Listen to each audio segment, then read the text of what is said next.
Halo adik-adik, kembali lagi di channel Yende Storyland. Di video kali ini saya akan mendongeng sebuah film fantasi berjudul Monk Comes Down of the Mountain yang dirilis pada tahun 2015. Film ini menceritakan tentang seorang biksu muda yang dipaksa meninggalkan biara untuk bertahan hidup di dunia luar. Gimana kisah selanjutnya? Mari kita simak alur ceritanya.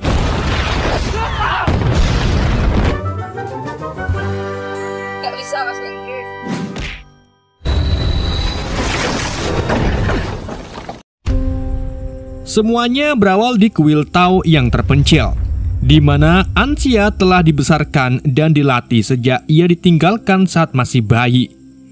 Suatu hari, gurunya memintanya untuk melawan setiap biksu lain. Jadi siapa yang akan kalah, maka dia yang akan pergi dari kuil tersebut.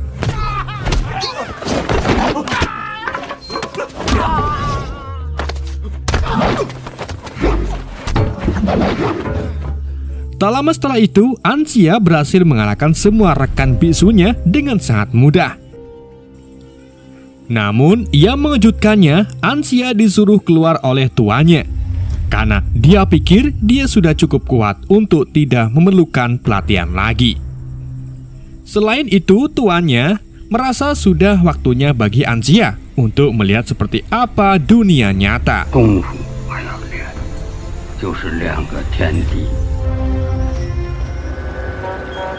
Singkat cerita, Anxia berhasil sampai ke kota. Dia kebingungan dan segera mendapatkan masalah karena dia tidak tahu cara menyeberang jalan. Dan dengan menggunakan keterampilan bela dirinya, ia menghindari mobil dan aksinya itu membuat warga sekitar menjadi kagum. Bahkan, salah satu dari mereka bahkan melemparkan koin ke arahnya. Namun koin tersebut tidak cukup untuk membeli makanan satu mangkok saja. Dan saat malam tiba, Anxia sudah kelaparan. Ketika dia melihat Dr. Sui meninggalkan restoran dengan membawa sebungkus makanan, Anxia memutuskan untuk mencurinya yang menyebabkan aksi kejar-kejaran pun terjadi. Akhirnya, mereka tiba di sungai. Dan ketika Anxia melompat tepat pada waktunya, Sui terjatuh ke dalam air. Anxia pun tidak ragu-ragu untuk menyelamatkannya. Dan sebagai rasa terima kasihnya, Sui memberinya makanan. Dia juga menganggap Anxia sebagai orang yang lucu dan memiliki jiwa yang murni. Jadi, dia memutuskan untuk membawanya ke apotek untuk bekerja. Sui tinggal bersama istrinya bernama Nyonya Sui, yang tidak terlalu memperhatikan suaminya dan lebih memilih bergaul dengan kakak iparnya. Setidaknya, dia tidak mengeluh kehadiran Anxia dan juga senang saat Anxia menghibur pasangan tersebut dengan kejenakannya saat makan. Sui menjual obat di apoteknya, namun juga ia datang menemui pasien dan Anxia dibelajarkan cara membantunya dalam kedua hal tersebut. Keterampilan seni bela diri sangat berguna ketika mengalihkan perhatian orang-orang yang kesakitan, terutama anak-anak yang menangis saat disunat.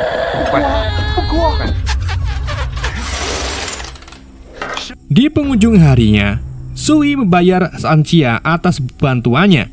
Namun setengah dari penghasilannya digunakan untuk membeli obat kuat dari saudaranya Daorong yang bisnisnya sedang tidak berjalan dengan baik.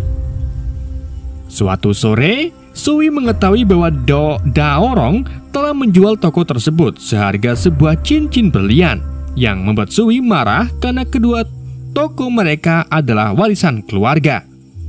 Daorong tidak peduli dan dia mengingatkan Sui bahwa dia melepaskan status biksu demi seorang wanita. Akhirnya, Sui pun meninggalkannya. Lalu, Anxia mengejarnya untuk meminta penjelasan. Ternyata, Sui dulunya adalah seorang biksu di kuil seperti Anxia. Namun suatu hari, dia melihat seorang wanita yang sangat cantik sedang berdoa dan memutuskan untuk mengikutinya. Akhirnya wanita itu menjadi istrinya dan biksu tersebut meninggalkan segalanya untuk menjadi seorang dokter dan bekerja keras untuk menafkahinya. Satu-satunya alasan mengapa Sui rutin membeli obat kuat adalah untuk membantu saudaranya melunasi hutangnya. Tapi yang jelas Daorong tidak peduli dengan hal tersebut. Sore harinya, Anxia mendengar suara aneh dan menaiki tangga untuk melihat ke kamar Sui. Dia menemukan pasangan itu semakin gacor di tempat tidurnya. Setelah selesai, dokter menceritakan kepada istrinya betapa khawatirnya dia terhadap masa depan saudara laki-lakinya. Tetapi, dia menolak memberinya satu koin pun lagi. Dia juga berjanji pada istrinya bahwa dia tidak perlu khawatir tentang uang karena dia memiliki banyak tabungan yang tersembunyi di dinding di belakang lemari. Keesokan harinya, Anxia pergi membeli obat kuat lagi untuk Sui. Namun ketika dia sampai di toko, dia mendengar suara yang menandakan Nyonya Sui berselingkuh dengan saudaranya. Dia tidak memberitahu dokter tentang hal itu, tetapi dia kemudian mengonfirmasi Nyonya Sui. Namun, Nyonya Sui hanya menyuruhnya untuk tidak ikut campur dalam urusannya.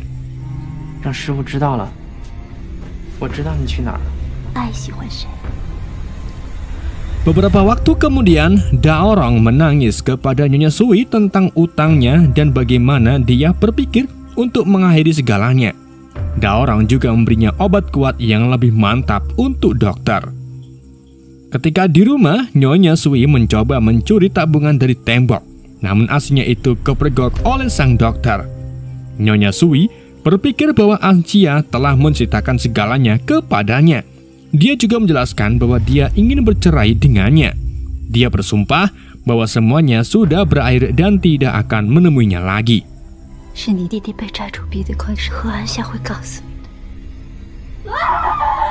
Beberapa hari kemudian, di tengah malam, Anxia mendengar teriakan Nyonya Sui.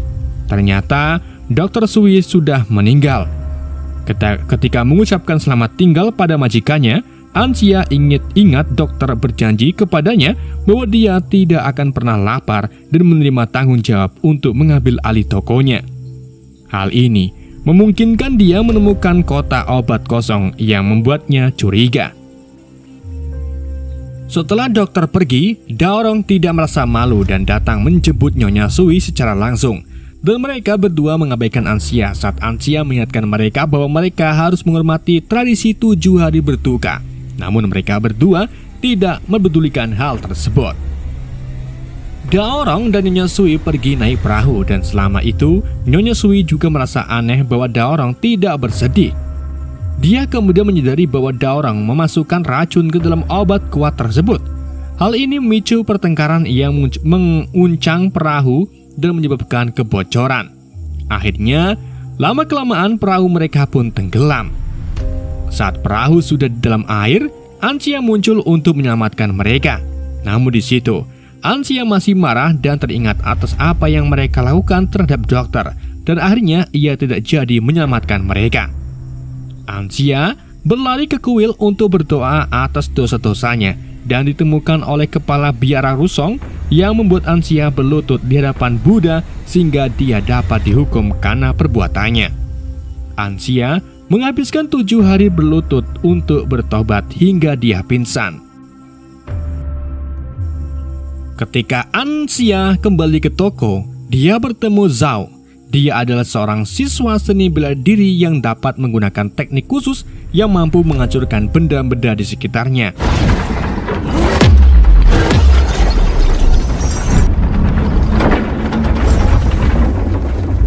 Dia datang ke toko membeli obat untuk tuannya yang akan dia lawan nanti. Anxia sangat terkesan dengan teknik hebat itu. Dan setelah itu dia mengikuti Zhao secara diam-diam untuk menyaksikannya melawan tuannya yang bernama Peng. Dan pertarungan antar keduanya pun dimulai.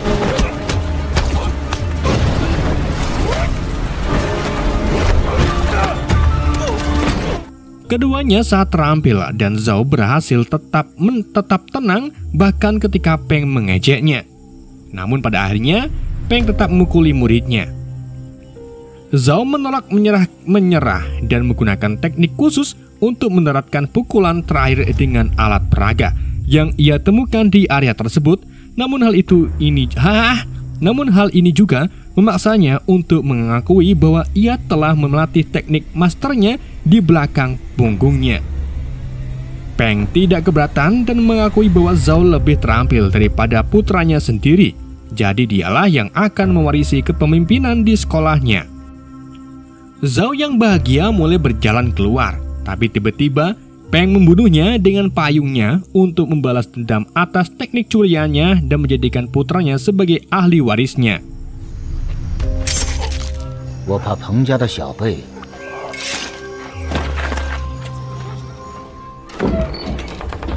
Keesokan harinya, putra Peng, yaitu Qixi, muncul di toko Anxia untuk membeli obat untuk ayahnya.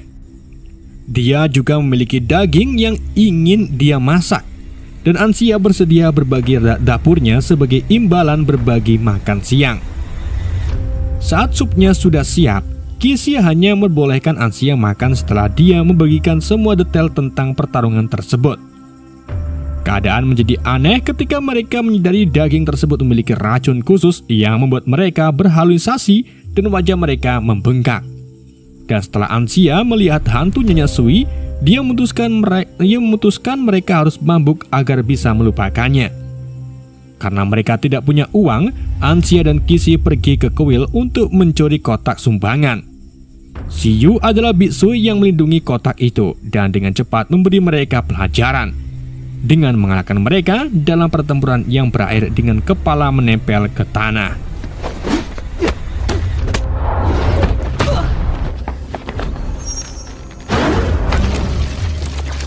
Kiri lari ketakutan, namun Anxia tetap meminta maaf dan minta Xiu menjadikan majikan muridnya, namun Xiu menolaknya.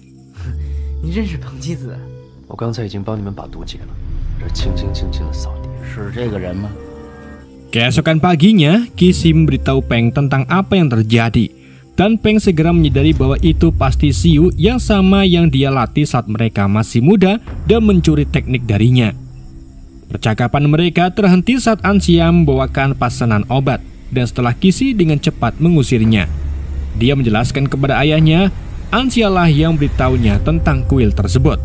Sekarang, Peng mengira Anxia dan Xiu bekerja sama.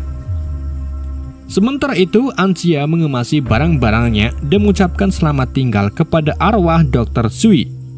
Sampai akhirnya Anxia sampai di kuil dan mohon pada Xiu agar melatihnya lagi.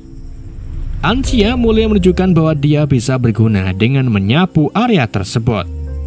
Tapi Xiu mengambil sapu darinya dan menunjukkan kepadanya teknik.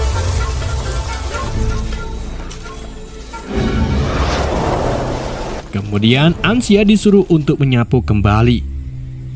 Beberapa saat kemudian, seorang gadis mendekati Anxia dan mengatakan bahwa ramalannya meramalkan bahwa dia akan bertemu penyelamatnya di kuil.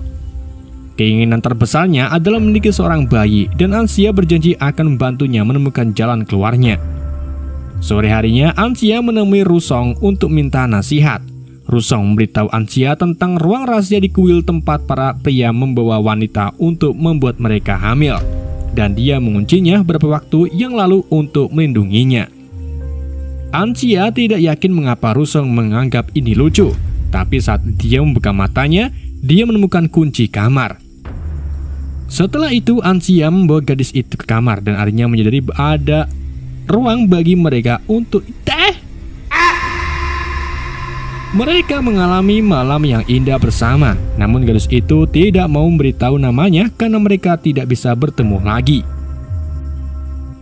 Kemudian setelah berbagi pengalaman ini dengan Xiu menjelaskan bahwa ketika majikan lamanya meninggal, dia mewarisi teknik serangan kera kepadanya dan menjadikannya pewaris sekolah karena putranya Peng tidak cukup baik.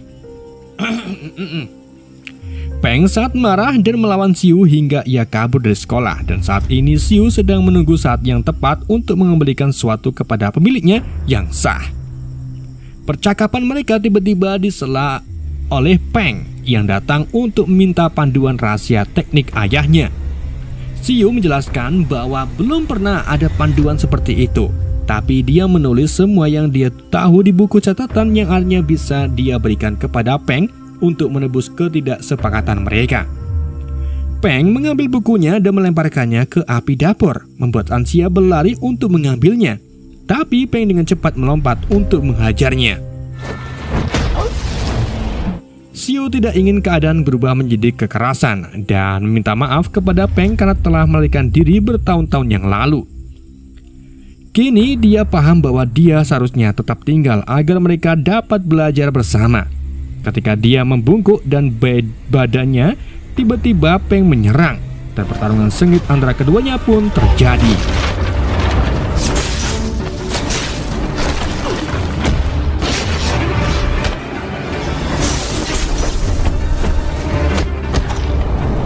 Xiu harus mendorong Anxia berapa kali untuk menghentikan Peng menyerangnya. Melihat Xiu bergerak begitu cepat untuk membawa muridnya keluar membuat Peng menghentikan perlawanan dan meninggalkan kuil. Namun begitu pintu tertutup, dia mengungkapkan bahwa dia hanya berpura-pura dan menggunakan teknik spesialnya untuk menyerang menembus dinding. Sebuah patung meledak dan potongan-potongan kecilnya mengejar Xiu. Ia mengambil sapunya dan menggunakan kekuatannya untuk membuat tornado daun yang berfungsi sebagai perisai.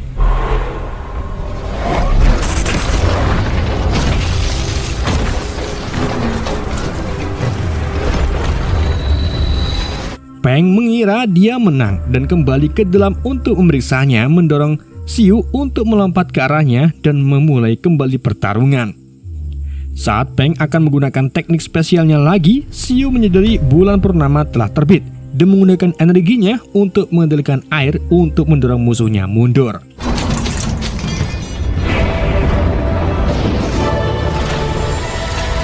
Namun, Peng berhasil menahannya, membuat aliran sungai terbelah menjadi dua dan mengenai keduanya secara bersamaan. Peng memanfaatkan kesempatan itu untuk melarikan diri, tapi dia pingsan begitu sampai di rumah. Qixi bergegas mencari obat di laci dan menemukan pistol di sebelahnya. Kini kenangan akan menjadi senjata. Itu telah hilang dari ingatannya selama dia merawat ayahnya. Sementara itu, Anxia akhirnya meyakinkan Xiu untuk mengajarinya teknik. Meskipun untuk saat ini mereka mulai dengan teori di balik kekuatan alam. Sebagai ucapan terima kasih, Anxia mengungkapkan dia berhasil menyelamatkan buku catatan itu dari api dan mengembalikannya ke Xiu. Kemudian, ketika Anxia sedang tidur, dia mendengar beberapa suara tembakan bergema di kuil dan dia berlari keluar hanya untuk menemukan Xiu telah tertembak. Xiu yang sekarat ingin bertemu seseorang bernama Za untuk terakhir kalinya dan memberinya buku catatan. Tetapi Anxia tidak tahu siapa orang itu dan malah mengajak Xiu menemui Rusong. Bisu tersebut mengajari Xiu bahwa ini adalah akibat dari karma, dan kini Xiu akhirnya memahami bagaimana siklus tersebut telah berakhir. Jiwanya pergi dengan damai setelah melihat temannya Za di dalam hatinya. Sementara itu, Peng terbangun dan mengetahui bahwa putranya lah yang menembak Xiu. Beberapa hari kemudian, Anxia pergi ke kota karena dia mengetahui Za telah menjadi pemain di teater lokal. Setelah pertunjukan selesai, Anxia memberitahu Za apa yang terjadi. Tetapi bahkan ketika Za mengunjungi kuil dan melihat pakaian yang berlumuran darah, dia menolak untuk mempercayainya. Terutama karena Xiu tidak pernah menerima siswa sebelumnya. Anxia membagikan lebih banyak detail untuk membuktikan ceritanya. Dan sebagai balasan, Za menjelaskan bahwa dia telah bertemu Xiu sebelum mereka bergabung dengan sekolah kungfu. Mereka berdua pernah menjalin wajib militer bersama, dan saat itu Za hanyalah seorang pemain yang sedang menjalani wajib militer. Ketika pertempuran pertamanya dimulai, dia lari ketakutan, namun Xiu mengejarnya dan membantunya menjaga psikologisnya selama perang. Za ingin balas dendam atas kematian temannya, dan Anxia memberitahunya mungkin Peng yang membunuhnya. Za masih memiliki pertunjukan lain yang harus diselesaikan, tapi dia muncul di panggung hanya untuk membatalkannya. Hal ini membuat marah komisaris polisi Liren yang telah membayar ekstra untuk mendapatkan kursi yang bagus untuk pacarnya. Dan kini dia mengirim anak buahnya untuk membalas dendam atas penghinaan ini. Sangat mudah bagi Za untuk mengajari sekelompok polisi, dan saat Liren mencoba menembaknya, Za bergerak cukup cepat untuk menghindari peluru dan juga menghajarnya.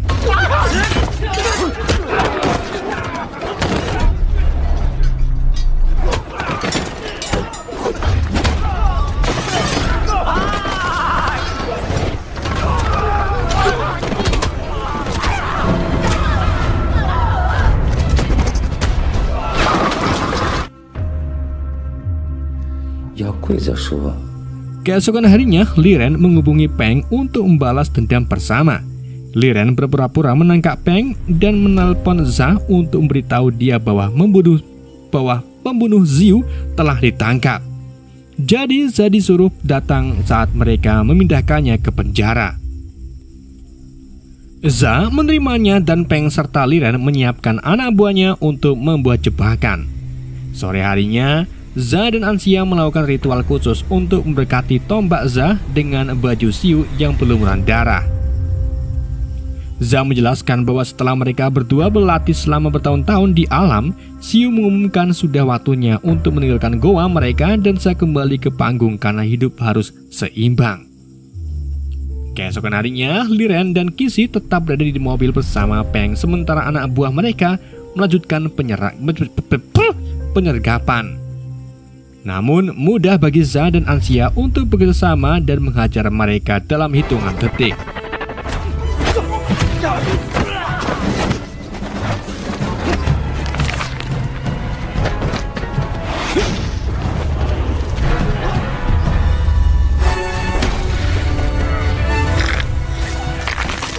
Kemudian Za mendekati mobil tersebut dan mengajak Peng untuk bewan. Pertarungan pun dimulai dengan kedua pria tersebut saling bertarung dalam ruang pikirannya.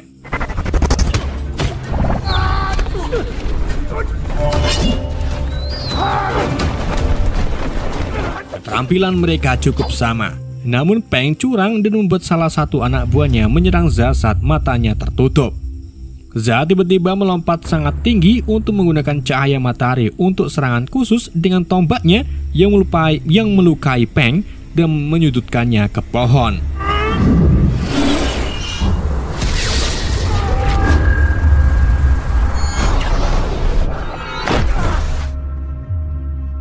Za bertanya apakah dia benar-benar membunuh Peng, dan Peng mengatakan dia melakukannya untuk melindungi putranya.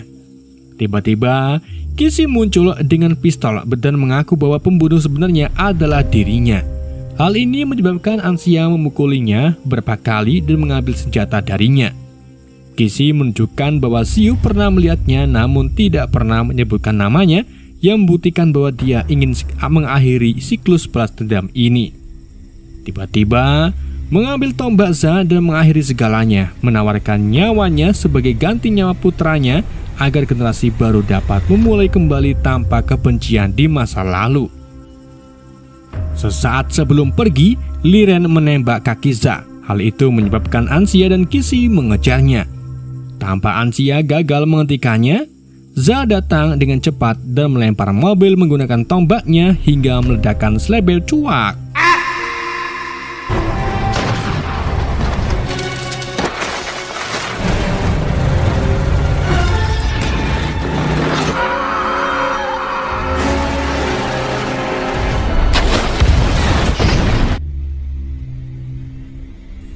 Setelah itu Anxia kembali bersama Za ke pegunungan untuk berlatih kungfu, dan film pun berakhir.